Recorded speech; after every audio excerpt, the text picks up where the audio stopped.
We have all of our time together. For those of you that are joining an IECRM member forum for the first time, I'm Marilyn Stansberry, the CEO at Independent Electrical Contractors at Rocky Mountain. We started these sessions back in 2020 when we were in the midst of the pandemic. We were doing them weekly for a period of time, and we've gone since 2020 to doing these monthly. We always try to come up with a relevant topic, something that we've heard from our members and our partners, or just general things that we see coming along, so that this can be an engaging discussion for you. If you can be on camera, we would love it. If you cannot be, please do be prepared to raise your hand or type in a question in the chat along the way.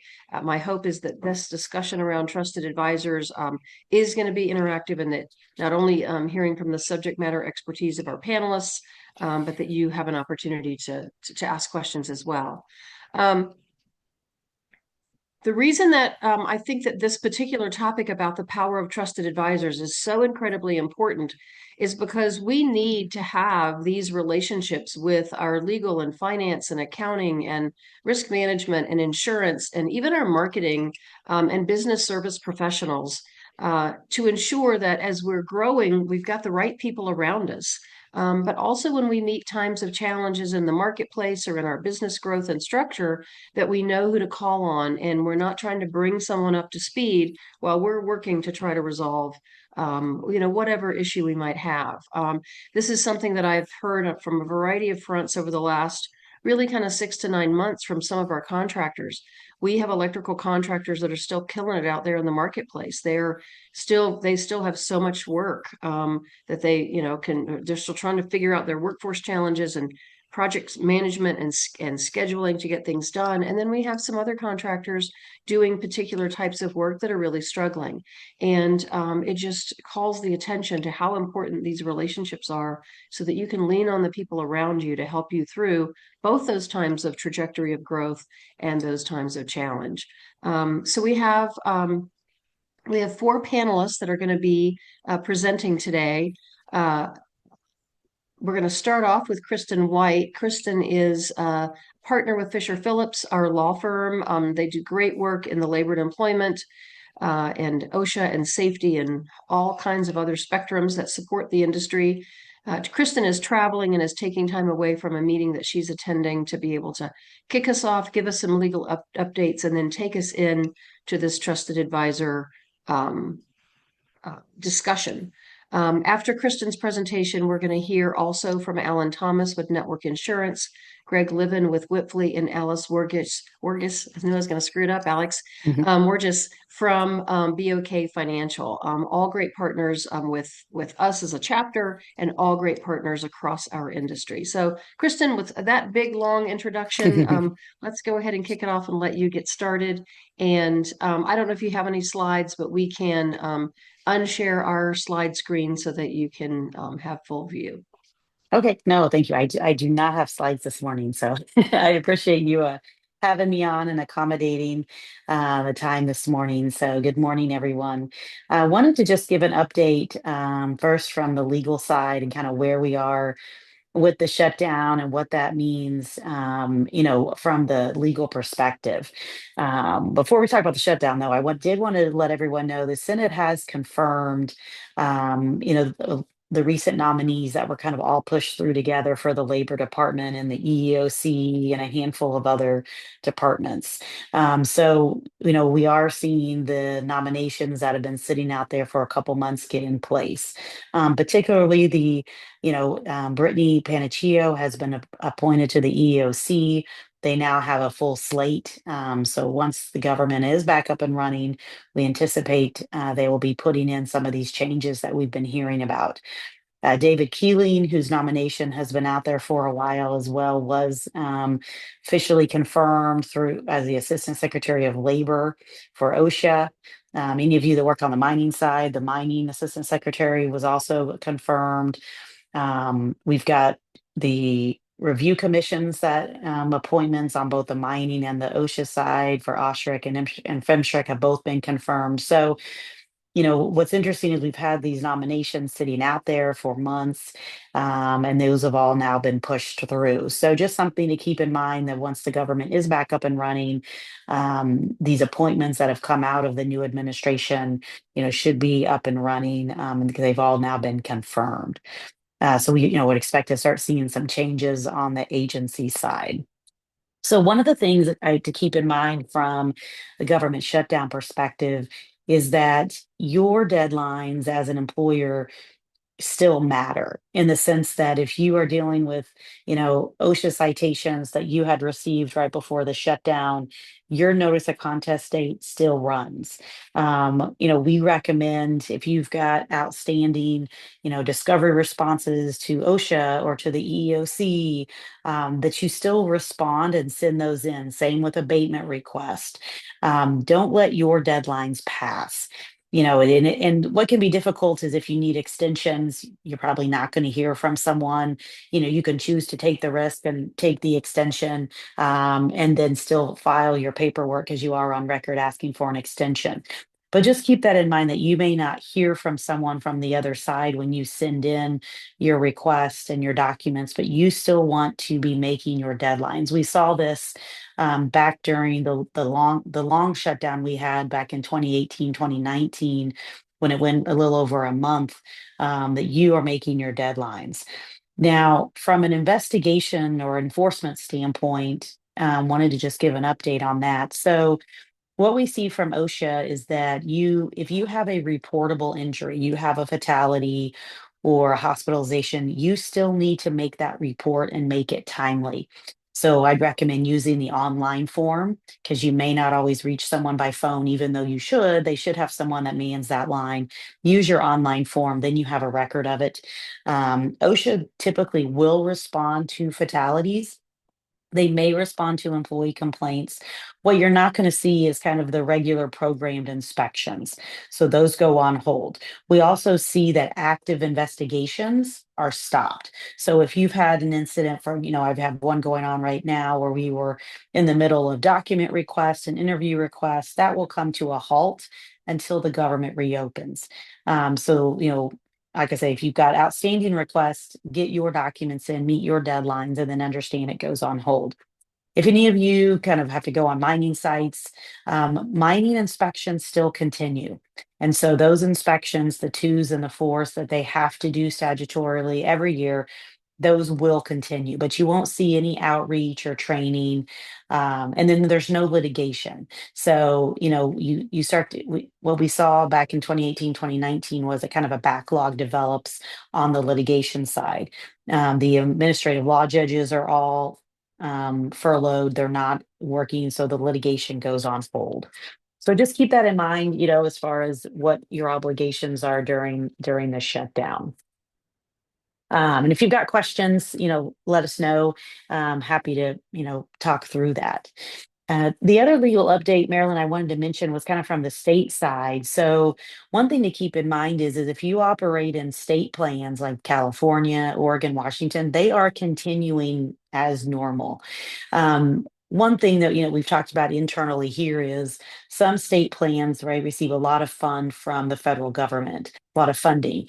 And so, especially like East Coast state plans, think in places like Virginia, maybe Kentucky. So it's possible that if the shutdown went on for too long, that those state plans would start to be affected. We haven't seen that before, even with the month shutdown we had years ago. But just keep that in mind that ultimately you could see issues there, but not in the short term. So your state plans are operating.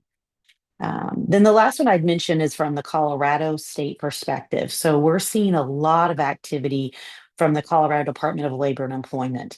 And one of those, and this would be good for, as electrical contractors, you're out on construction sites or you're at other businesses, is that we will have state auditors or investigators that will show up on property and ask to come on property. They do have to be given permission, so keep that in mind, right? You still have that right to ask why they're there.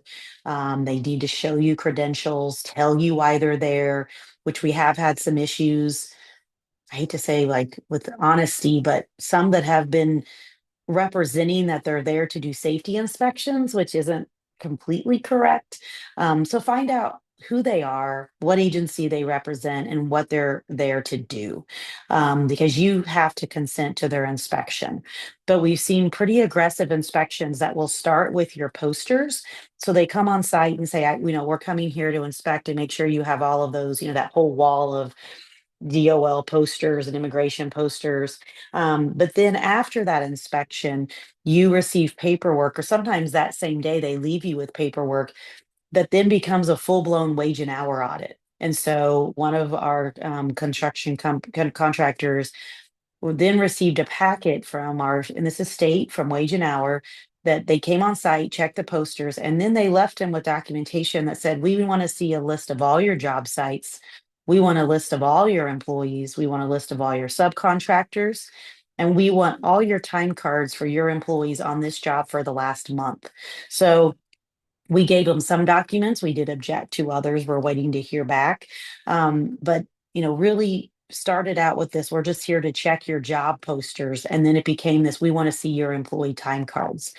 So keep that in mind, that, we're seeing a lot of push from the state to examine a couple things. One, they're looking for wage theft. Sounds much worse. They're looking for overtime violations. Our employees being, usually minimum wage isn't an issue in construction, but they're looking for overtime violations. That's why they ask for your time cards. And then they're looking for independent contractor violations. That's why they want a list of your subcontractors and your employees. So they're looking to see, is misclassification. Do you have in subcontractors or 1099s that really should be employees? So those are kind of the two issues that they're trying to get at, but they're not going to tell you that. They're just going to ask for this kind of broad range of documents from the wage and hour perspective. We've seen that come out of equal pay audits as well. So we had a client going through an equal pay audit, started out from an employee complaint, and now we're into a full-blown wage and hour audit, producing time cards. They've asked for records of ownership, because they've been very upfront with us that they're looking to see if they can determine if there's individual liability, not just company liability. So just, I would caution you all that if you find yourself being audited by the state, and some of these start as unemployment audits that seem pretty benign from the beginning. This kind of leads into the topic today with trusted advisors.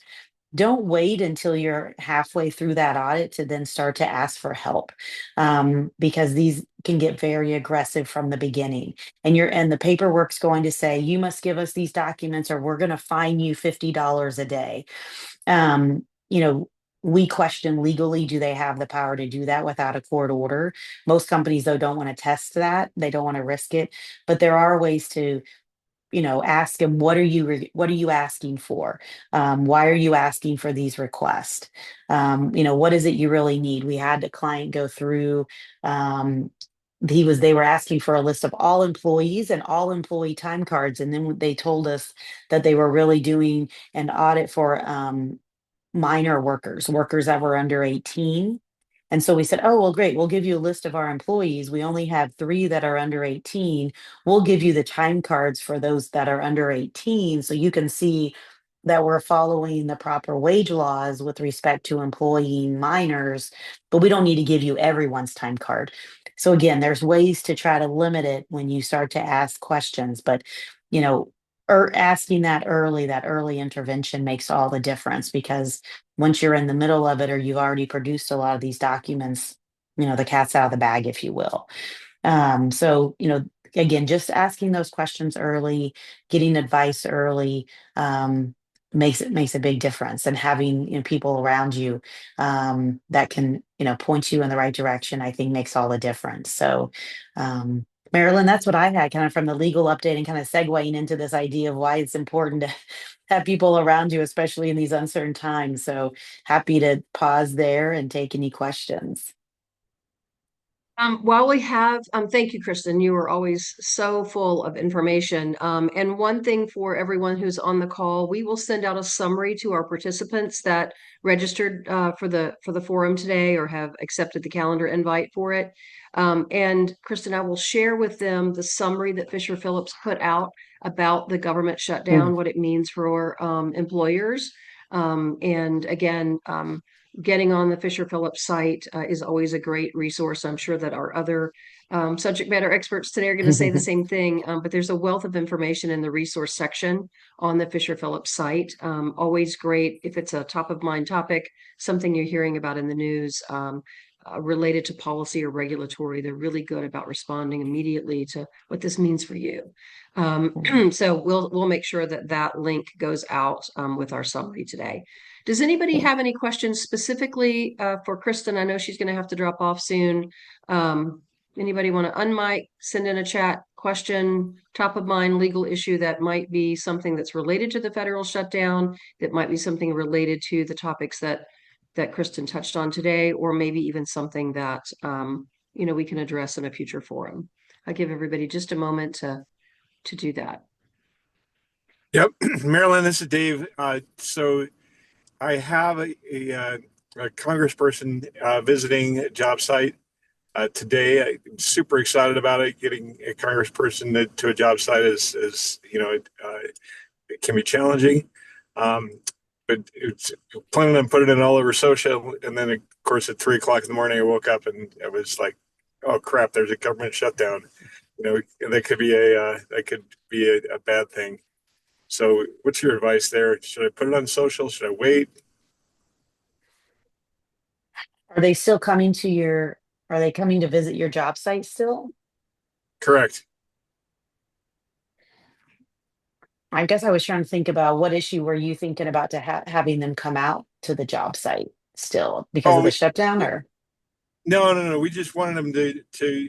This was an invite we made 2 months Mm, ago, and it's we got them, and anytime you can uh, speak with members of Congress about mm, the opportunities in the trades and workforce, and and these are quality jobs, um, and quality careers and quality lifetimes. That's what the visit's really about, mm. um, and getting boots on the ground to actually see a construction site, um, see it, smell it, hear it. Yeah. That's what it's really about. And then I just don't want to get in. I don't want to take something great and turn it into politics that they should have been back in Washington. Blah blah blah. Yeah, good point. I mean, I guess I would just ask the congressperson who's coming out if they have any concerns if you put that on social because I think you're right. I think keeping it at that positive level makes a lot of sense and yeah, you don't get those opportunities very often. So,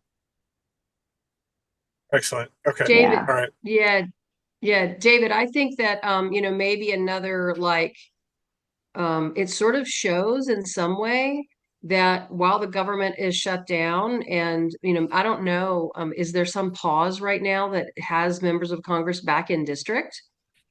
I mean, I know, Kristen, you said the Senate is working on some confirmations at the top of the call, Hmm. but is there some reason that the House is on pause for some reason? I think it was And a if that's regular, I think it may have been a regular recess. That's what I saw come out on Monday was that the House was not planning to be in session this week at all unless they got called back to vote on something from a shutdown perspective. But I think they were already off this week because that's what I had read is the House was off this entire week. They'd be back on Monday, but the Senate was continuing to work on a shutdown compromise. Yeah, and so maybe Okay. not our messaging or your messaging, David, Mhm, but but the congressperson's messaging for sure is, we're still back in district working for our, working to learn mhm, and focus on, issues within our district. So mhm, there's even that positivity to say, I'm still your representative and I'm still here to learn about mhm, the issues so that when we are back in session, I can take the importance and maybe that's it. If there is an impact, I don't know if there's an impact in construction right now because of the federal shutdown, but that's certainly a topic to talk to the member of Congress about. Whether that gets Sure. pushed on social media or not, that's Yep. another important mhm, way to say, well, this is what it means to us.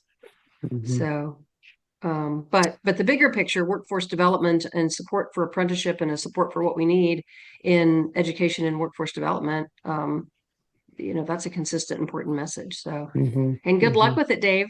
Yeah, that is Thanks a lot. exciting. Appreciate it.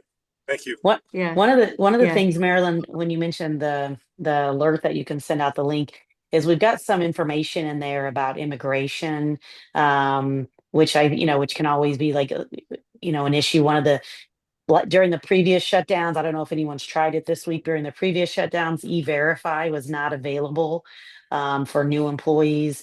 And so, like I said, I haven't heard from anyone who's tried it in the last couple days. So just something to keep in mind, that it's possible that, yeah, the E-Verify may be down. And if you're a federal contractor, we've got a section in there for you on that as well, because some other obligations. So, Yeah, we received notice that the system we use for entering our apprentice names for apprentices that are going to be doing Davis-Bacon public sector work, let's just say in Dave's case that Encore hires someone, they need to get them registered in the apprenticeship program. We got notice that said it's up, but if there are any issues with the system, they won't be mm, resolved until until after the shutdown. okay. So it's like as long as there are It's no working. IT issues, right? As long as it's working, it's good. But if it goes down, there's nothing anybody can do.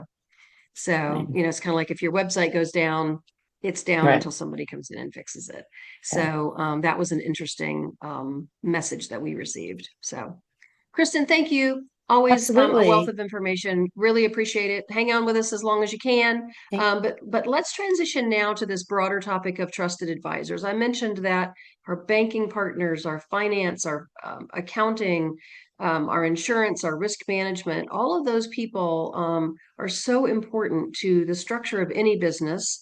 And we know that there are some uniquenesses within the construction sector and maybe even for electrical contractors. But I really wanted all of you to hear from the people that we rely so heavily on and that work with our members across our chapter. And only because this is how I'm seeing it on my screen. Alex, the very first thing you do when you start your business is you got to have a bank account, right? So, and there's all kinds of other things that happen from a growth strategy. So, if I could call on you first to sort of speak to this importance, then we'll move to Alan and Greg. I'm going to let you wrap it up because you are the person that gets it all the way through from the financials to what happens when you grow to the point of getting, wanting to be bonded, what happens in the audit world, and all of the above. So, Alex, I'll ask you to introduce yourself and then kick it off with your view of this structure around trusted advisors. Yeah, my name's Alex Borges, BOK Financial. I've been doing commercial banking for 16 years. So started in 2009, which was an interesting time to start in banking. I've worked anywhere from small business all the way to large corporate, but where I specialize in is kind of what we call middle market. So owner user, not startup, but kind of more established businesses is where I specialize. But it has been the last couple of years have really we've had to become way more involved than we have historically for a couple of reasons. Obviously we've seen interest rates spike and now they're coming back down. And we've seen banking collapses and we've seen COVID and we've seen tariffs, all of things that have impacted not just kind of every single business where we've had to come in and restructure accounts to make sure that they're appropriate. So that way you're being able to take advantage of interest rates increasing or restructure debt to make sure that you're in a really good spot. But also through this tough time, there's a lot of noise that can happen on financials. So being able to sit down with a company and understand kind of what's going on, how are all these changes impacting you and being able to understand it on a deeper level? Because at the end of the day, I represent my clients. So I represent you guys on the bank side, whether that be to credit, whether that be to get better rates. That's what I do. So being able to stay really close to my clients is really important. And I'll give you an example. So I had a client that got caught up with COVID and rising costs, right? And they're a phenomenal contractor, but their contracts were written and they are a trade that comes in at the end. So they had written their contract and costs had changed significantly, and that had impacted their bottom line, as I'm sure you guys can imagine. So one of the things that my credit officer told me was like, we want to get them out. And I was like, hold on. I was like, let me work through this with them. So I was able to sit down and was like, hey, what are your new contracts? What's going on? How have you adjusted for this? Like, what's your backlog look like? So we were able to sit down through this and understand everything. I was like, okay, let's look at these things. Let's do this. Let's structure it this way. And ultimately, what ended up happening is we renewed the line of credit, and the client, they didn't get booted from the bank or anything along those lines, because the client and I had a really, really good relationship. And I was able to say, hey, listen, yes, there was issues, and yes, there is noise on their financials. However, this is not something we anticipate to carry forward. And they had the balance sheet to be able to handle that. So that was a really, really good example of being able to stay close with my client and really understanding each job and each project they're going through and how they bid, and go, okay, as a bank, is this really a risk? Is this a risk? Is this a going concern for me? And at the end of the day, I was able to represent them, and we're able to keep everything as is. I didn't increase rate, even though it was technically a more the credit risk profile was a little bit higher. I was able to say, hey, listen, they're working through it. I feel really good. And you know what? They're doing phenomenal right now. So I tell that story because I think, Marilyn, this is where talking to or being able to have a close relationship with your banker that understands is important, because we know in the contractor space that one job doesn't necessarily define us, but it can materially impact your bottom line. And so I need to be able to have a really good working relationship with my clients to understand it. So when stuff does go wrong, I can go, okay, let's dig in a little bit more. What does this exactly mean? So that's kind of one of the things. The other things that I've been working with clients right now is, okay, let's go ahead and long-term plan where we'll sit down and we'll go, okay, how are tariffs impacting you? What can we do? So some clients have increased their line of credit so they can buy some of their material and take advantage of that before rising costs. So again, it's just kind of one of those things where it's important to understand or have a really good working relationship, so that way I can represent my clients in the best way to get the best results. So I don't want to take up too much time, but that was kind of a story that I wanted to share, some of the things that we're kind of working through right now. But that's kind of just a quick and dirty. If there's any questions, let me know. Perfect. Alex, thank you. And I think you really touched on that, the two-piece part of the strategic is being in there and developing that relationship and understanding, getting to know your client, getting to know that customer so that you can be a resource. But then how do you also help them think through, one of the things particularly that I say about our electricians is many of them, they go through an apprenticeship program, they got their work experience, they got their license, they got to the point of being a master, and then they have an opportunity to run their own business.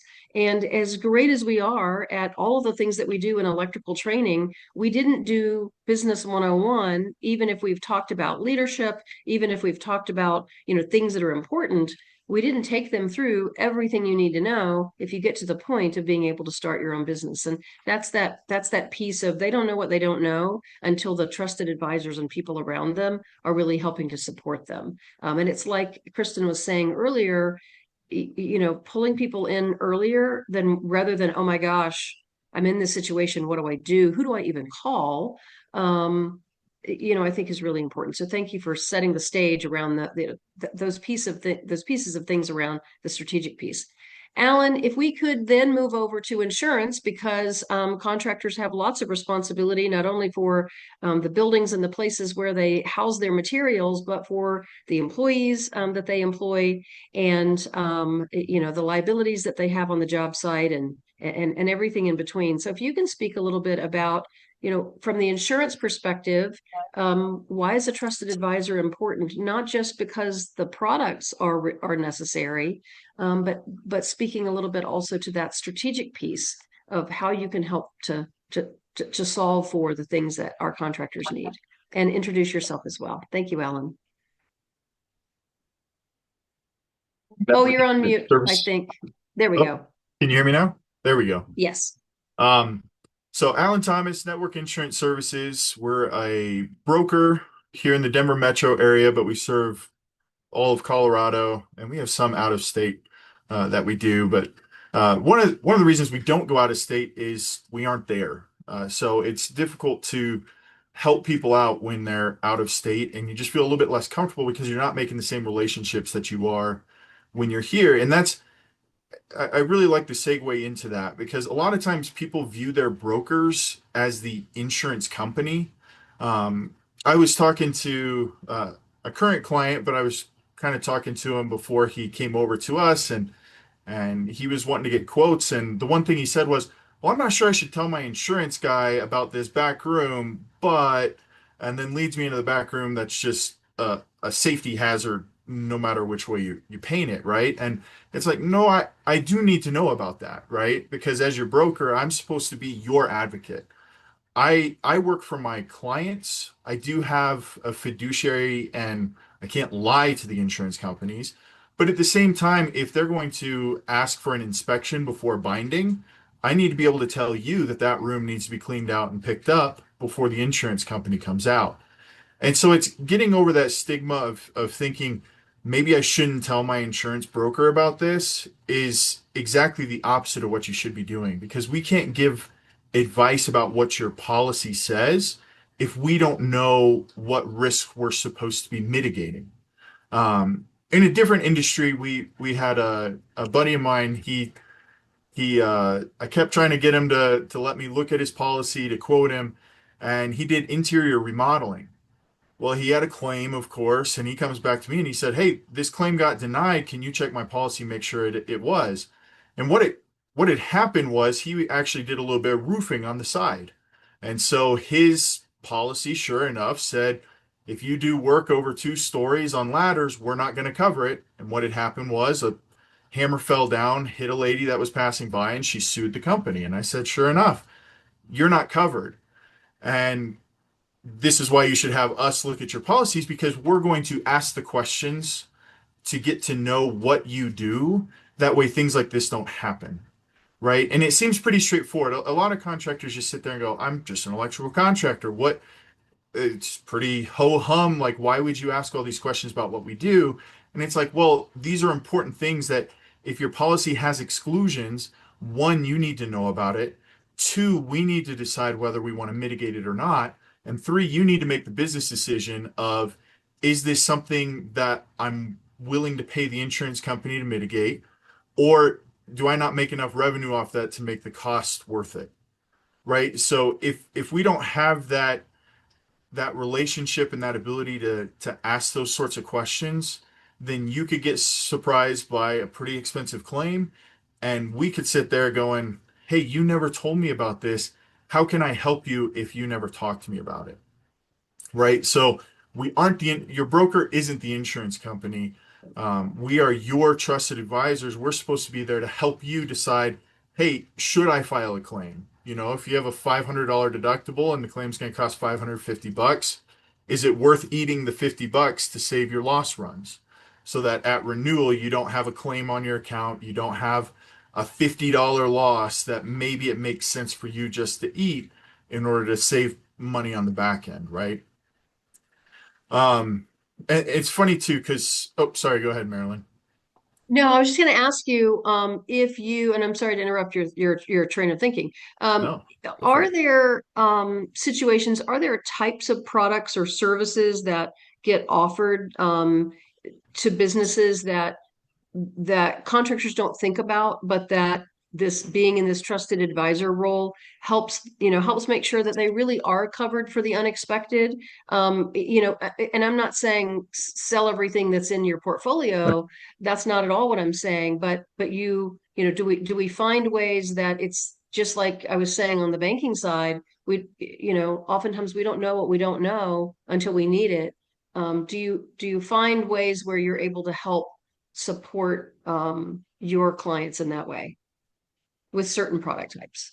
Absolutely. And a lot of this kind of happens as companies grow. So, you start out as yourself, you have your personal truck that you're like, oh, wait, I think I can write this off if I have it insured under the business account, and then you forget to title it under the company, right? So the state of Colorado says whoever owns the title is responsible for the liability. So we run into this a lot with folks that are like, well, I want a tax write-off. I want to insure my vehicle with my business policy, which it should be because you have your stickers all on it, right? But then they forget to title it over. So we want to talk to you about that. Also, when they start growing and you start hiring employees, all of a sudden there's things like employment liability, employment practices liability insurance. So what that's saying is if you have something wrong with your hiring or firing process and you get sued because they're like, hey, that's discrimination. For instance, there was a doctor out east. He had this small clinic. He hired this nurse practitioner and then he had to fire her because she was bad and she sued and she said, hey, he only fires women in the workplace. And he had this employment practices liability insurance, which kind of helps it jump in for the defense costs. And turns out, well, he only hires women, right? He only hires female nurse practitioners, so he can only fire female nurse practitioners. But there were defense costs associated with that since he had the right coverage in place, since he didn't have that gap in coverage because we knew about his employees, we can make sure he's covered for it.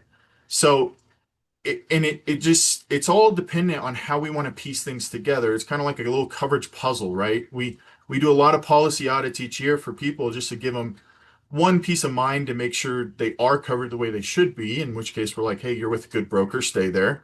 Or two, we sit there and we go, no, you have these gaps. You need to be aware of them. And if something happens, you know that you are going to be responsible for it, right? Because there's some carriers that want nothing to do with new builds, right?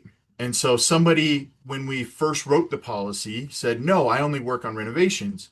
And then they find this good business opportunity with a general contractor, and the general contractor's like, hey, I want to go in and do housing development. Well, if you're with Acuity, then they have a very tight exclusion on multifamily new construction.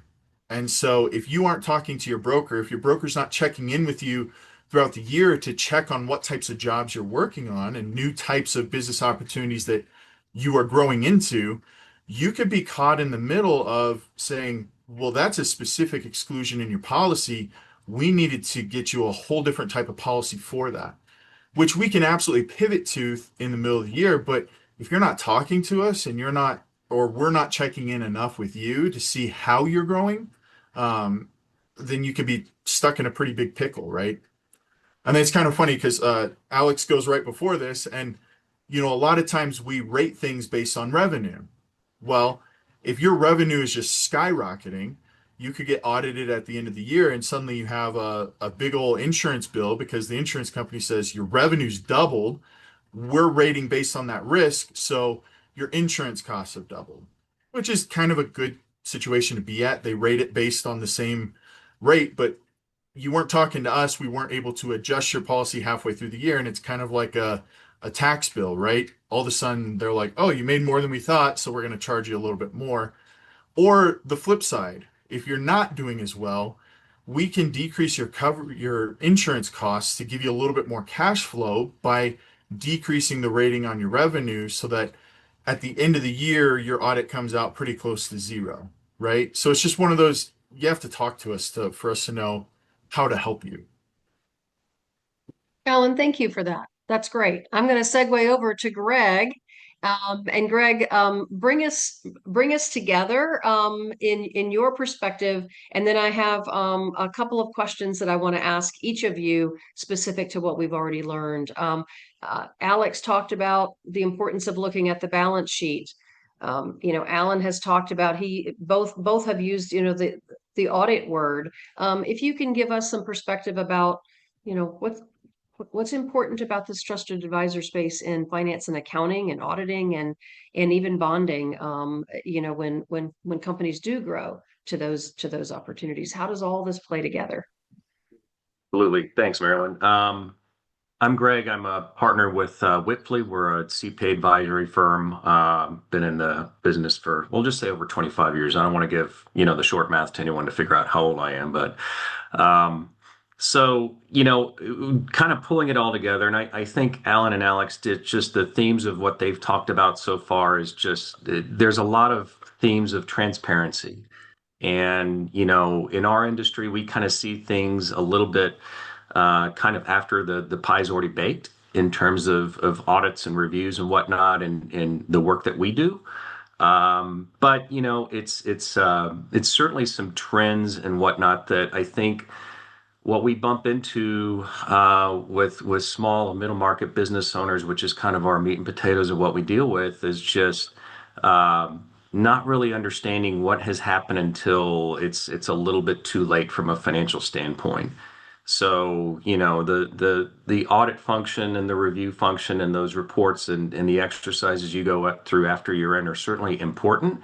I would probably say having the interim information that's accurate, that you feel you've got the structure in place from an accounting and financial reporting perspective to kind of give you real-time information or at least more frequent information on how your company's doing.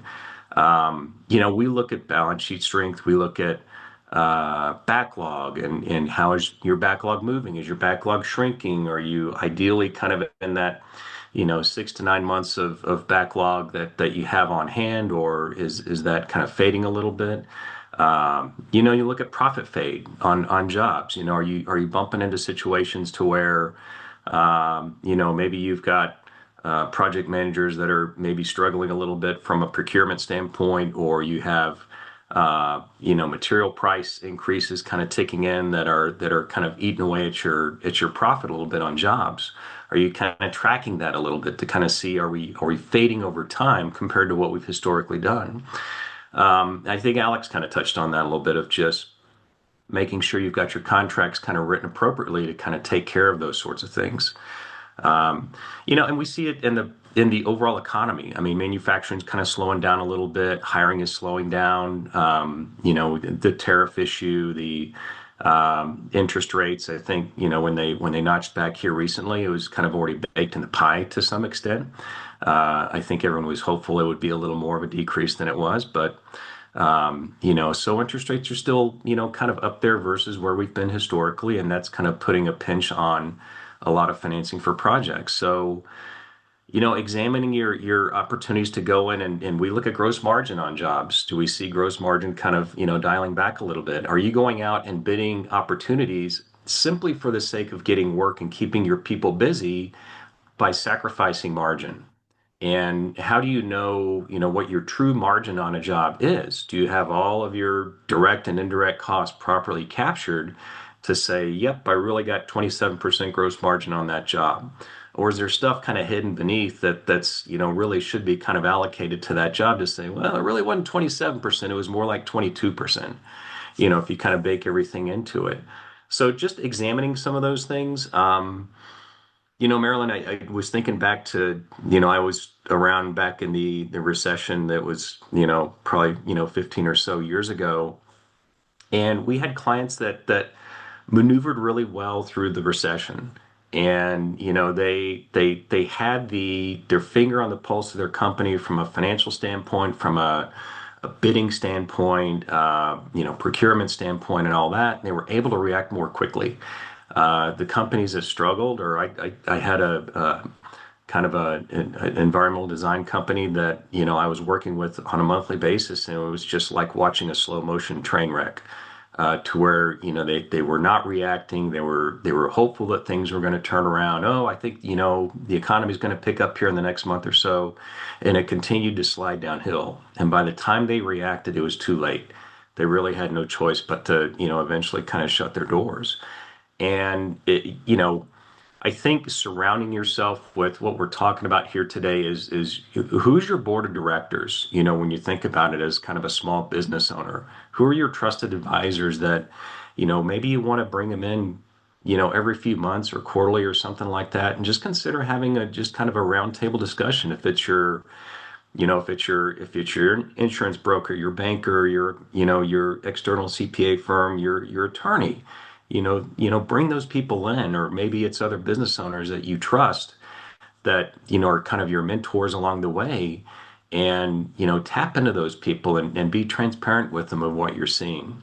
So, those are just kind of some of the thoughts that I think about when you're kind of going toward that. And certainly, we look at it from what are owners kind of pulling out of the company in terms of capital and distributions and those sorts of things. And do you need to kind of shore up your balance sheet a little bit to kind of position it to kind of maneuver through an economic tough time? We have a lot of folks that are, when the economy slows down, they actually kind of get hit with a larger tax bill than they were anticipating because of the way they report for taxes. If it's kind of cash basis, a lot of times, not to dive into the weeds, but as your cash receipts kind of come in and your business might be kind of tailing off a little bit, you're actually generating more taxable income based on kind of how your business is moving. So now you've got a bigger tax bill that you have to cover, but your company's not doing as well as it used to be. So have you kind of squirreled away enough cash in the company or elsewhere to kind of provide for that hit?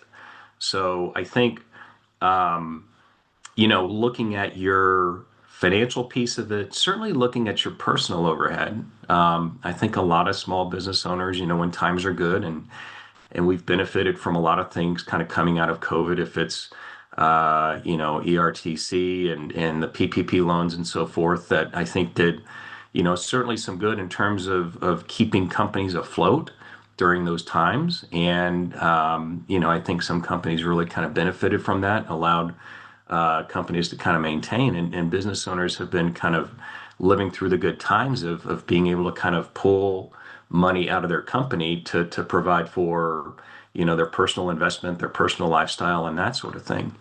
So when things like this start to kind of bake into the situation a little bit of the potential of a slowing economy, the potential of, kind of slower times and tougher conditions to bid on new work and procure new work, I think it's important that business owners also just kind of take it all the way down to their personal situation, their personal overhead.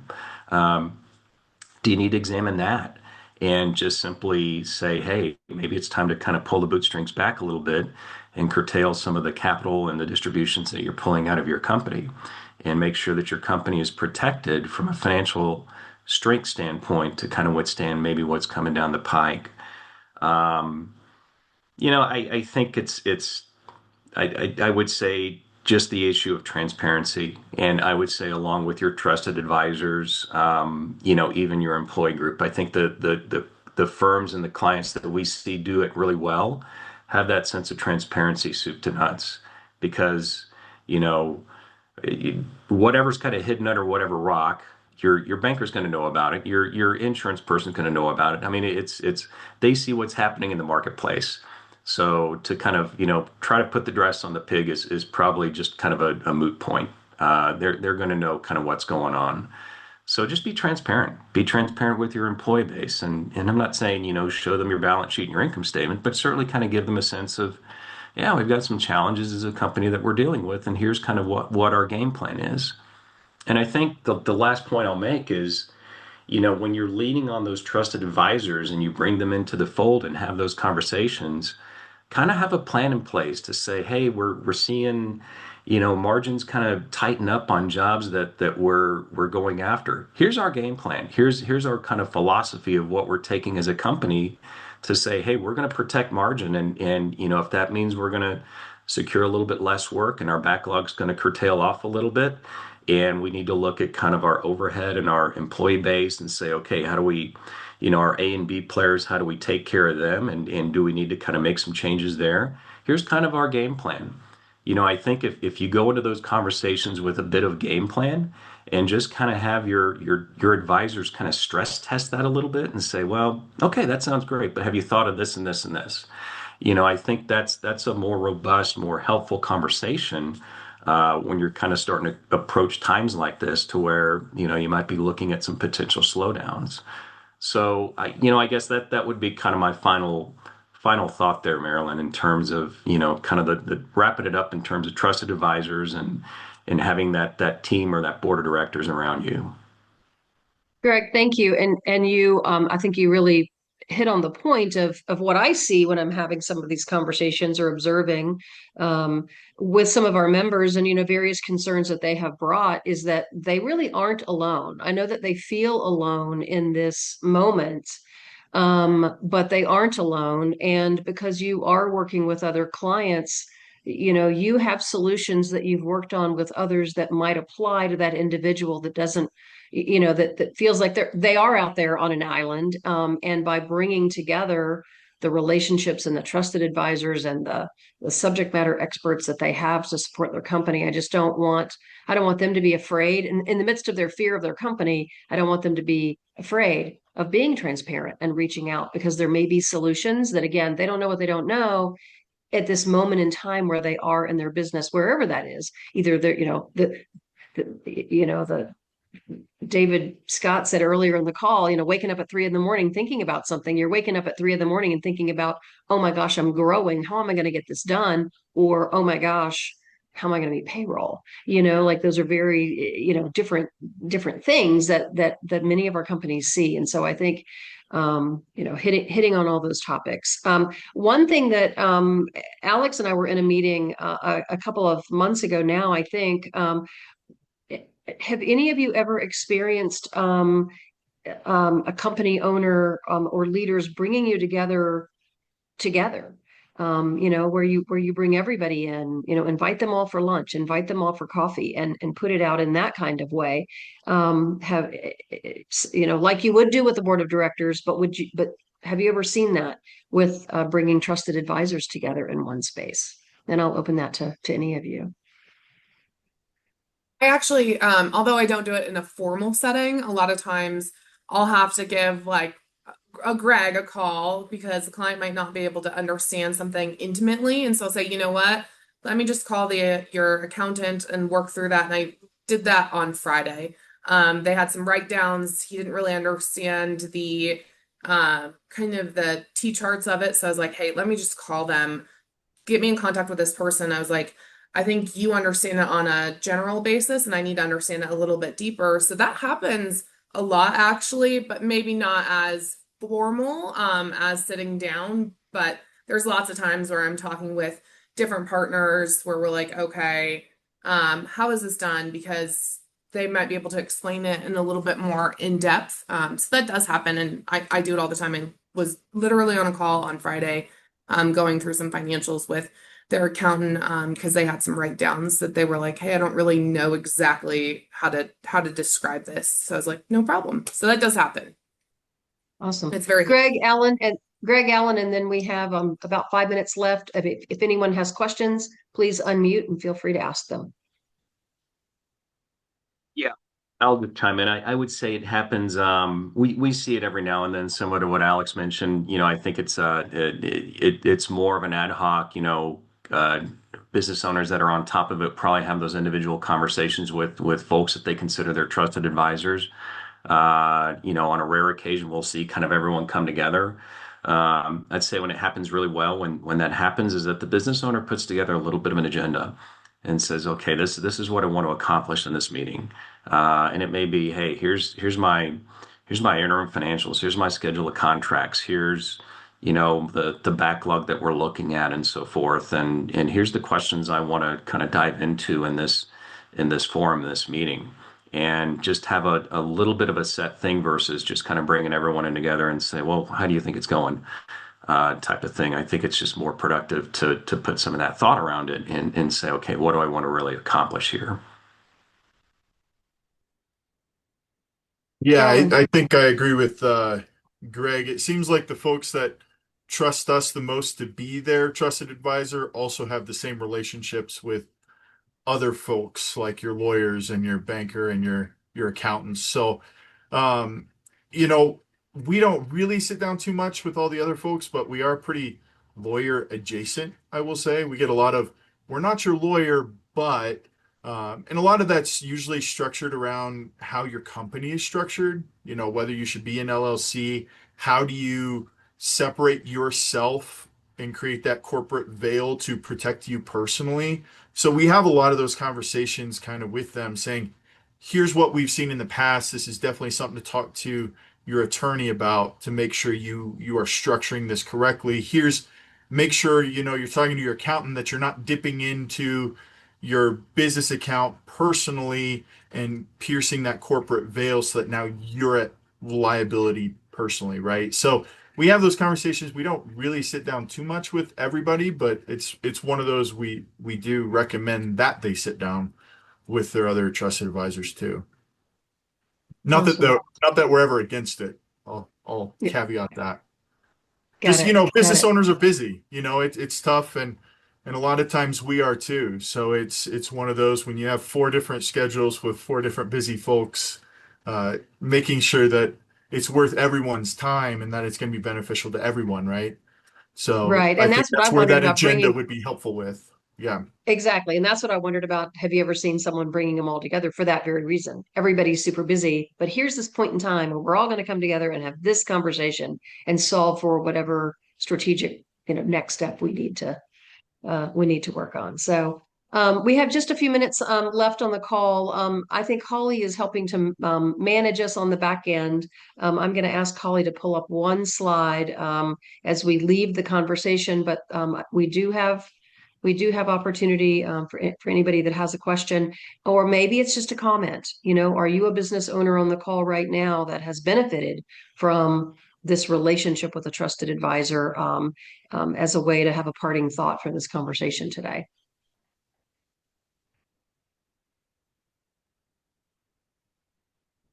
I think that this is something that we could talk long and hard about, even though it's a quiet group on the call right now. And there's a whole other layer of business services. That's the one final question that I have for our panelists is there anybody that we left out of the conversation today that is as important and, on that equal connection point that you need to make sure that you have surrounding you? And I'll let each of you chime in if there's anybody beyond who we had represented today that you think is critical for our contractors to make sure that they've got the relationship with. See a lot of my contractors that have peer groups. And so, or like a mentor in the sense that works in their industry, that can be a part of your kind of trusted advisor that's going to be able to look at things outside of like financial, or like legal, or insurance, where they're able to say, hey, listen, have you thought about this? That's really important. Like, this is how we've done this. So just somebody, I would say a peer-to-peer, or maybe some kind of mentor that you include in that can maybe help you think outside of just kind of, like I said, those certain channels that we're really, really honed in on. So I think that's always important. Something that I see with a lot of my clients, they have some kind of peer group that they're working with constantly to get different ideas, think differently. So that's really important. I would agree with Alex. It's I mean, the fact that you're a member of IEC, I think is just, not to put a shameless plug in for IEC, but you've got a network here of other business owners and businesses that yes, you kind of run in the same circles, but is there opportunity to develop some of those peer groups, or just somebody that you can just kind of lean on and be a little vulnerable with. I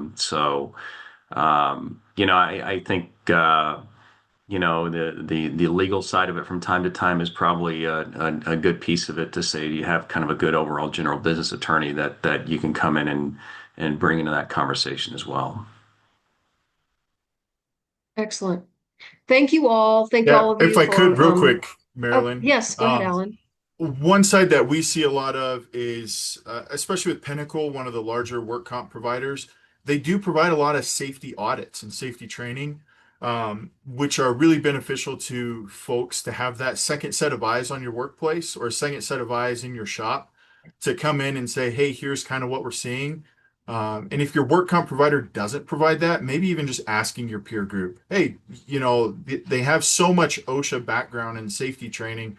Having somebody come in and just do a safety audit so you can prevent maybe some OSHA fines, or you can prevent a workplace injury from happening because you've had somebody take a second look at things. So maybe even just like a safety consultant, if your company isn't big enough to have a dedicated safety professional, Some of the like Encores and some of the bigger self-insureds have their own safety professionals that they even hire just for that. But for the smaller folks, having somebody else come in to prevent claims from my end, but prevent things from happening to workers or OSHA audits is a pretty big one from our side.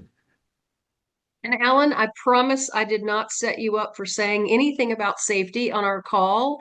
But one of the things I wanted to share as we close this out is our list of upcoming events. And because we are a little bit over time, I won't go through all of them. But please do, when you get the email summary, take a look at what we have coming up. But you will notice that there are 2 safety forums on the event.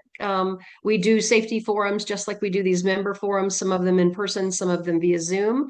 But this year's State of the Industry dinner, which is one of our big events of the year on November 13th, we have sort of taken what IEC Rocky Mountain does for safety for our members and partners. We sort of took it apart and put it back together to give some renewed focus and programming this year. And we're really going to be highlighting those things at this year's dinner. In fact, we're calling it the State of the Industry, a culture of safety in the workplace. So I do invite all of you to come and join us that evening on November 13th. We are also partnering in a safety summit that's taking place the next day. So more than half of what I have listed on these upcoming events really do focus on the importance of safety in the workplace. And so thank you, Alan, for teeing that up, even though I didn't ask you to do that. Perfect segue. Appreciate it so much. That's why we're all partners together, right?